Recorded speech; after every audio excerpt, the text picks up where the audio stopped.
37. El conflicto inminente. Desde el origen de la gran controversia en el cielo, el propósito de Satanás ha consistido en destruir la ley de Dios. Para realizarlo se rebeló contra el Creador, y aunque expulsado del cielo, continuó la misma lucha en la tierra. Engañar a los hombres para inducirlos luego a transgredir la ley de Dios, tal fue el objeto que persiguió sin cejar. Sea esto conseguido, haciendo a un lado toda la ley o descuidando uno de sus preceptos, el resultado será finalmente el mismo. El que peca en un solo punto manifiesta menosprecio por toda la ley. Su influencia y su ejemplo están del lado de la transgresión y viene a ser culpado de todos los puntos de la ley. Santiago 2:10. En su afán por desacreditar los preceptos divinos, Satanás pervirtió las doctrinas de la Biblia, de suerte que se incorporaron errores en la fe de millares de personas que profesan creer en las Santas Escrituras. El último gran conflicto entre la verdad y el error no es más que la última batalla de la controversia que se viene desarrollando desde hace tanto tiempo con respecto a la ley de Dios. En esta batalla estamos entrando ahora, es la que se libra entre las leyes de los hombres y los preceptos de Jehová, entre la religión de la Biblia y la religión de las fábulas y de la tradición. Los elementos que se coligarán en esta lucha contra la verdad y la justicia están ya obrando activamente. La palabra santa de Dios, que nos ha sido transmitida a costa de tanto padecimiento, de tanta sangre de los mártires, no es apreciada debidamente. La Biblia está al alcance de todos, pero pocos son los que la aceptan verdaderamente por guía de la vida. La incredulidad predomina de modo alarmante, no solo en el mundo, sino también en la iglesia. Muchos han llegado al punto de negar doctrinas que son el fundamento mismo de la fe cristiana. Los grandes hechos de la creación, como los presentan los escritores inspirados, la caída del hombre, la expiación y el carácter perpetuo de la ley de Dios, son en realidad rechazados entera o parcialmente por gran número de los que profesan ser cristianos. Miles de personas que se envanecen en su sabiduría y de su espíritu independiente consideran como una debilidad el tener fe implícita en la Biblia. Piensan que es prueba de talento superior y científico argumentar con las Sagradas Escrituras y espiritualizar y eliminar sus más importantes verdades.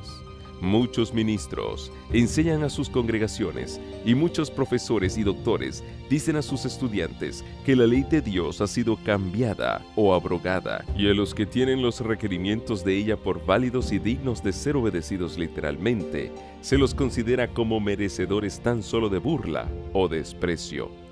Al rechazar la verdad, los hombres rechazan al autor de ella. Al pisotear la ley de Dios, se niega la autoridad del legislador.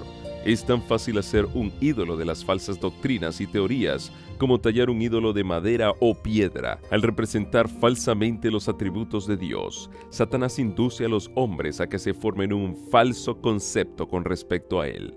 Muchos han entronizado un ídolo filosófico en lugar de Jehová, mientras que el Dios viviente, tal cual está revelado en su palabra, en Cristo y en las obras de la creación, no es adorado más que por un número relativamente pequeño. Miles y miles deifican la naturaleza al paso que niegan al Dios de ella. Aunque en forma diferente, la idolatría existe en el mundo cristiano de hoy, tan ciertamente como existió entre el antiguo Israel en tiempos de Elías. El Dios de muchos así llamados sabios, o filósofos, poetas, políticos, periodistas, el Dios de los círculos selectos y a la moda, de muchos colegios y universidades, y hasta de muchos centros de teología, no es mucho mejor que Baal, el Dios de los fenicios.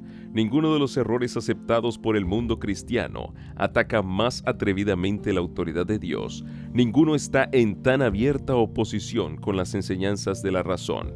Ninguno es de tan perniciosos resultados como la doctrina moderna que tanto cunde de que la ley de Dios ya no es más de carácter obligatorio para los hombres.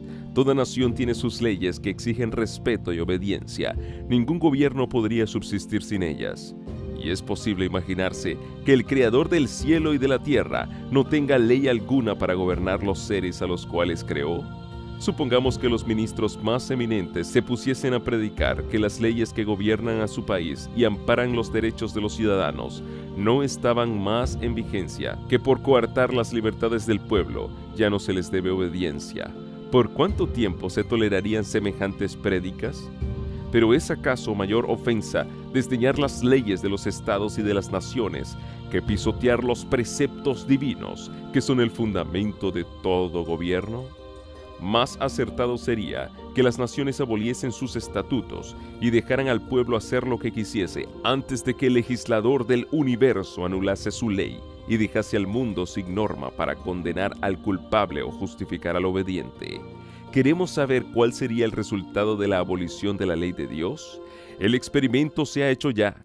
Terribles fueron las escenas que se desarrollaron en Francia cuando el ateísmo ejerció el poder. Entonces el mundo vio que rechazar las restricciones que Dios impuso equivale a aceptar el gobierno de los más crueles y despóticos. Cuando se echa a un lado la norma de justicia, queda abierto el camino para que el príncipe del mal establezca su poder en la tierra. Siempre que se rechazan los preceptos divinos, el pecado deja de parecer culpa y la justicia deja de ser deseable. Los que se niegan a someterse al gobierno de Dios son completamente incapaces de gobernarse a sí mismos. Debido a sus enseñanzas perniciosas, se implanta el espíritu de insubordinación en el corazón de los niños y jóvenes de suyo insubordinados, y se obtiene como resultado un estado social donde la anarquía reina soberana. Al paso que se burlan de la credulidad de los que obedecen las exigencias de Dios, las multitudes aceptan con avidez los engaños de Satanás, se entregan a sus deseos desordenados y practican los pecados que acarrearon los juicios de Dios sobre los paganos. Los que le enseñan al pueblo a considerar superficialmente los mandamientos de Dios siembran la desobediencia para recoger desobediencia. Rechácense enteramente los límites impuestos por la ley divina y pronto se despreciarán las leyes humanas. Los hombres están dispuestos a pisotear la ley de Dios por considerarla como un obstáculo para su prosperidad material, porque ella prohíbe las prácticas deshonestas, la codicia, la mentira y el fraude. Pero ellos no se imaginan lo que resultaría de la abolición de los preceptos divinos. Si la ley no tuviera fuerza alguna, ¿por qué habría de temerse el transgredirla? La propiedad ya no estaría segura, cada cual se apoderaría por la fuerza de los bienes de su vecino, y el más fuerte se haría el más rico, ni siquiera se respetaría la vida. La institución del matrimonio dejaría de ser baluarte sagrado para la protección de la familia. El que pudiera, si así lo desease, tomaría la mujer de su vecino. El quinto mandamiento sería puesto a un lado junto con el cuarto. Los hijos no vacilarían en atentar contra la vida de sus padres, si al hacerlo pudiesen satisfacer los deseos de sus corazones corrompidos. El mundo civilizado se convertiría en una horda de ladrones y asesinos, y la paz, la tranquilidad y la dicha desaparecerían de la tierra. La doctrina de que los hombres no están obligados a obedecer los mandamientos de Dios ha debilitado ya el sentimiento de la responsabilidad moral y ha abierto anchas las compuertas para que la iniquidad aniegue el mundo. La licencia, la disipación y la corrupción nos invaden como ola abrumadora. Satanás está trabajando en el seno de las familias. Su bandera flota hasta en los hogares de los que profesan ser cristianos. En ellos se ven la envidia, las sospechas, la hipocresía, la frialdad, la rivalidad, las disputas, las traiciones y el desenfreno de los apetitos. Todo el sistema de doctrinas y principios religiosos que deberían formar el fundamento y marco de la vida social parece una mole tambaleante a punto de desmoronarse en ruinas. Los más viles criminales, echados en la cárcel por sus delitos, son a menudo objeto de atenciones y obsequios como si hubiesen llegado a un envidiable grado de distinción. Se da gran publicidad a las peculiaridades de su carácter y a sus crímenes. La prensa publica los detalles escandalosos del vicio, iniciando así a otros en la práctica del fraude, del robo y del asesinato, y Satanás se regocija del éxito de sus infernales designios. La infatuación del vicio, la criminalidad, el terrible incremento de la intemperancia y de la iniquidad, en toda forma y grado, deberían llamar la atención de todos los que temen a Dios para que vieran lo que podría hacerse para contener el desborde del mal. Los tribunales están corrompidos. Los magistrados se dejan llevar por el deseo de las ganancias y el afán de los placeres sensuales. La intemperancia ha obcecado las facultades de muchos, de suerte que Satanás los dirige casi a su gusto.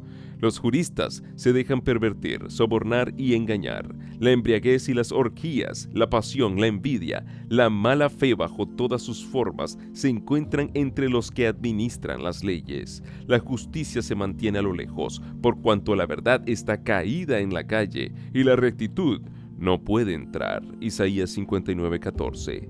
La iniquidad y las tinieblas espirituales que prevalecieron bajo la supremacía papal fueron resultado inevitable de la supresión de las Sagradas Escrituras. Pero ¿dónde está la causa de la incredulidad general, del rechazamiento de la ley de Dios y de la corrupción consiguiente bajo el pleno resplandor de la luz del Evangelio en esta época de libertad religiosa? Ahora que Satanás no puede gobernar al mundo negándole las Escrituras, recurre a otros medios para alcanzar el mismo objeto. Destruir la fe en la Biblia responde tan bien a sus designios como destruir la Biblia misma. Insinuando la creencia de que la ley de Dios no es obligatoria, empuja a los hombres a transgredirla tan seguramente como si ignorasen los preceptos de ella. Y ahora, como en tiempos pasados, obra por intermedio de la Iglesia para promover sus fines. Las organizaciones religiosas de nuestros días se han negado a prestar atención a las verdades impopulares claramente enseñadas en las Santas Escrituras, y al combatirlas, han adoptado interpretaciones y asumido actitudes que han sembrado al vuelo las semillas del escepticismo. Aferrándose al error papal de la inmortalidad natural del alma y al del estado consciente de los muertos, han rechazado la única defensa posible contra los engaños del espiritismo.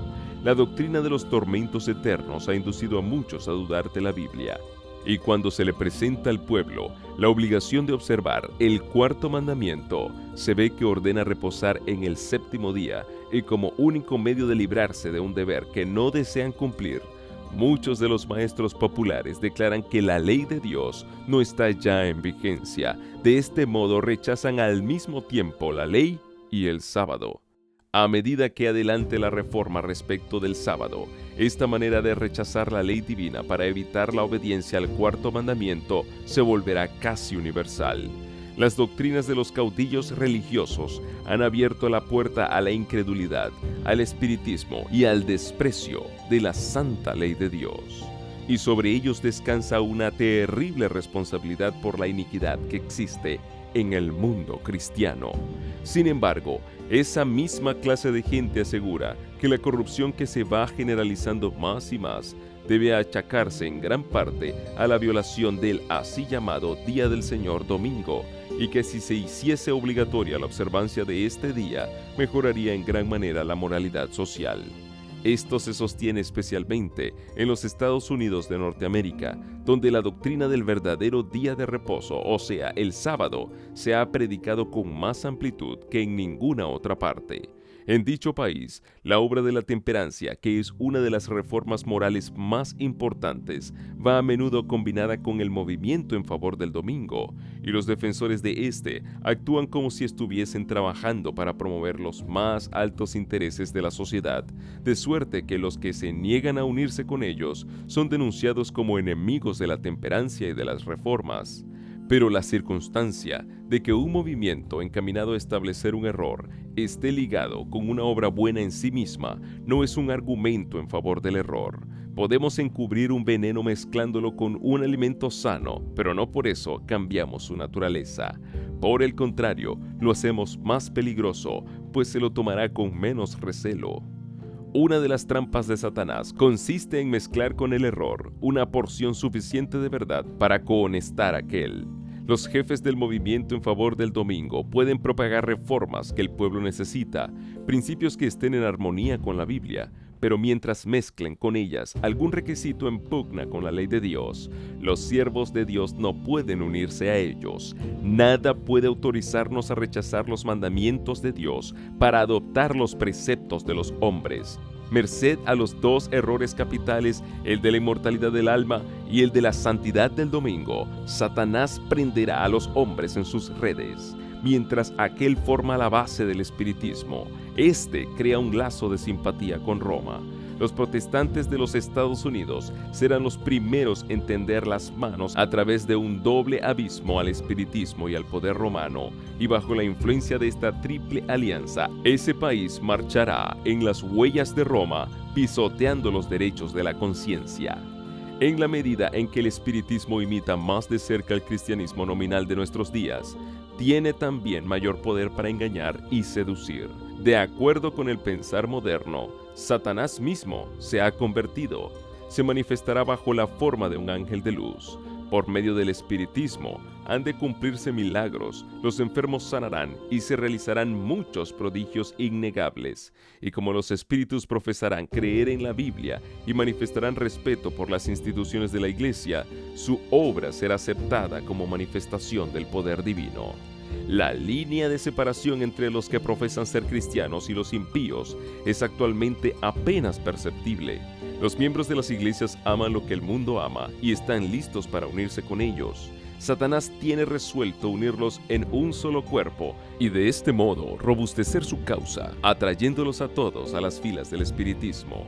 Los papistas, que se jactan de sus milagros como signo cierto de que su iglesia es la verdadera, serán fácilmente engañados por este poder maravilloso.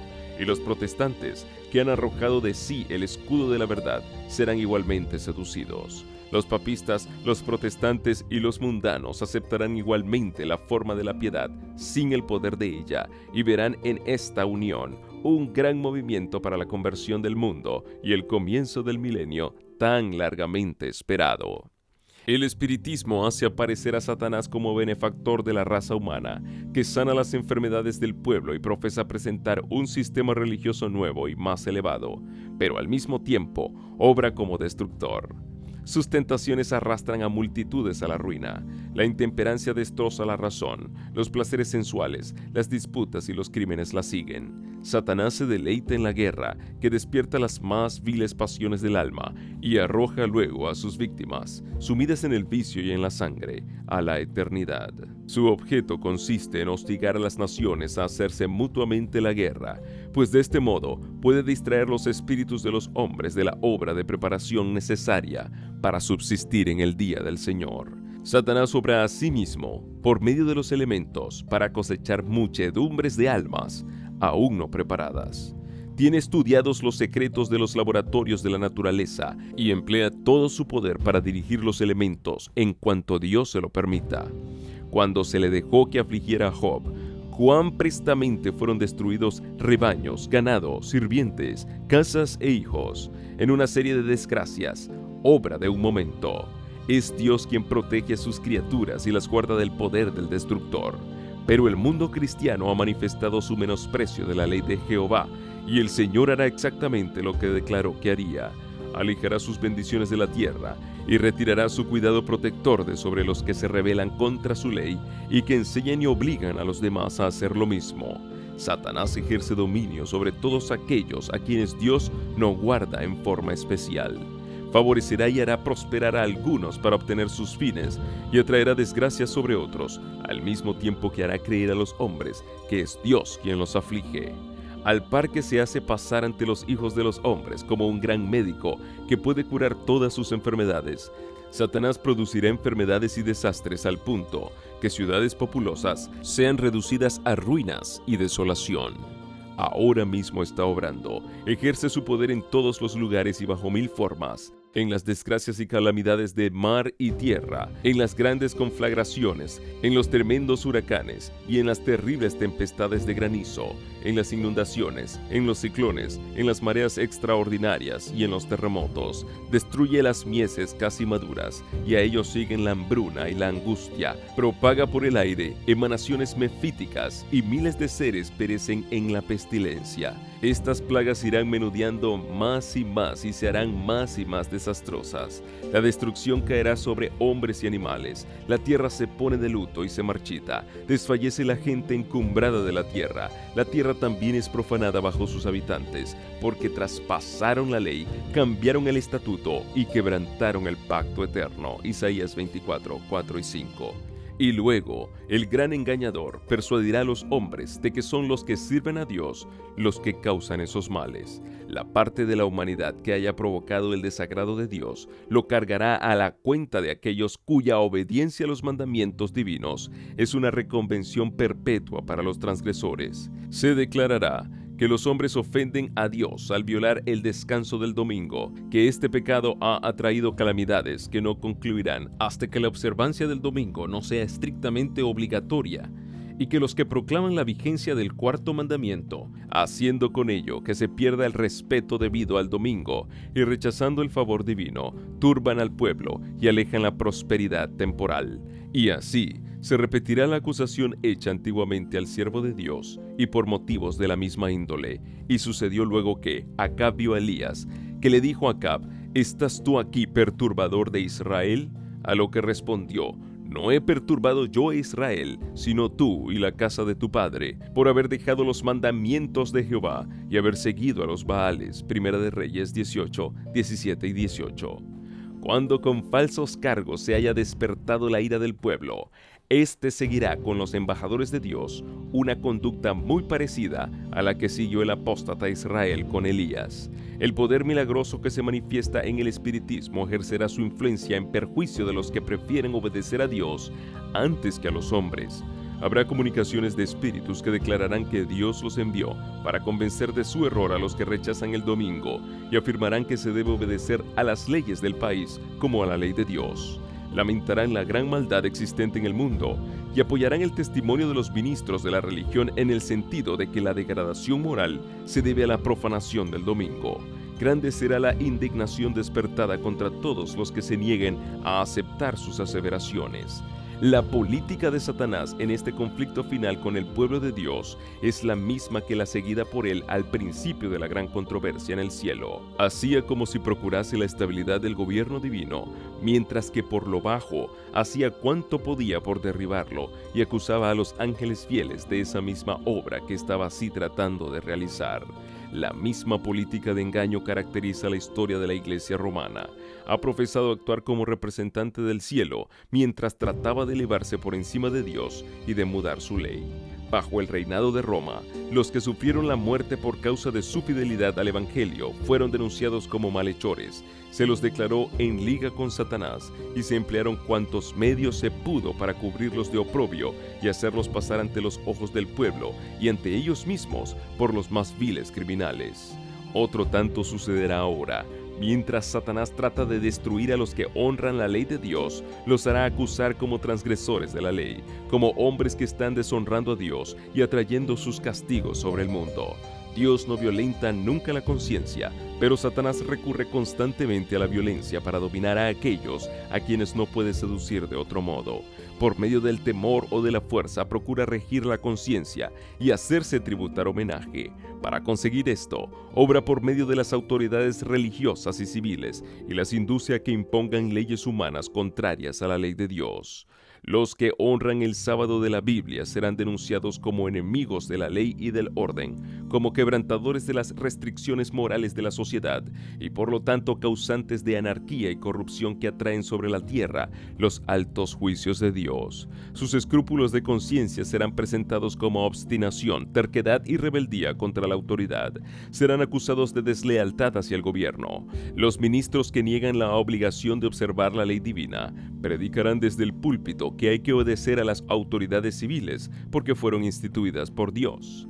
En las asambleas legislativas y en los tribunales se calumniará y condenará a los que guardan los mandamientos. Se falsearán sus palabras y se atribuirán a sus móviles las peores intenciones. A medida que las iglesias protestantes rechacen los argumentos claros de la Biblia en defensa de la ley de Dios, desearán imponer silencio a aquellos cuya fe no pueden rebatir con la Biblia. Aunque se nieguen a verlo, el hecho es que están asumiendo actualmente una actitud que dará por resultado la persecución de los que se niegan en conciencia a hacer lo que el resto del mundo cristiano está haciendo y a reconocer los acertos hechos en favor del día de reposo papal. Los dignatarios de la Iglesia y del Estado se unirán para hacer que todos honren el domingo y para ello apelarán al cohecho, a la persuasión o a la fuerza. La falta de autoridad divina se suplirá con ordenanzas abrumadoras. La corrupción política está destruyendo el amor a la justicia y el respeto a la verdad. Y hasta en los Estados Unidos de la libre América se verá a los representantes del pueblo y a los legisladores tratar de asegurarse el favor público, doblegándose a las exigencias populares por una ley que imponga la observancia del domingo.